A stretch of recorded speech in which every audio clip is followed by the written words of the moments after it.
Pourcentage de PIB, on est passé de 2% à quasiment 7% d'aide aux entreprises en pourcentage de PIB. Les services publics, eux, sont restés stables. Ils sont restés à 18% du PIB, l'ensemble des administrations publiques et du salaire des fonctionnaires. Donc, ils sont restés stables ces 30 dernières années. Et quand vous regardez la dépense publique dans son ensemble, on n'arrête pas de dire qu'elle augmente, elle est restée entre 50 et 58% depuis les années 80. Donc, il n'y a qu'un poste qui a triplé en termes de volume, c'est le poste des aides aux entreprises. Moi, je ne suis pas contre une aide. Il faut que tous les pays aident leurs entreprises, et les Chinois et les Américains en premier lieu. Après, c'est à quoi sert cette aide? Alors, il faut distinguer, comme on l'a fait souvent ici, ce qu'on appelle les grandes entreprises des PME.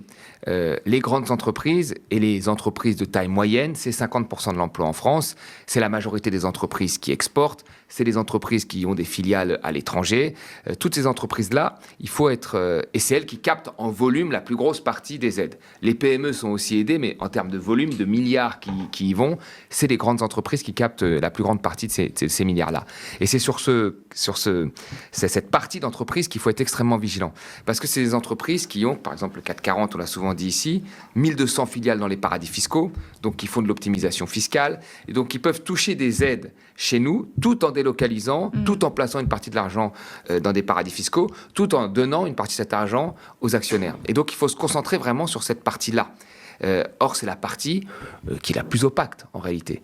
C'est la plus opaque, et comme comme l'ont dit très bien les présidents de cette commission, ils ont dit il n'y a aucun tableau de suivi. Donc, l'argent est distribué et on ne sait pas où l'argent va.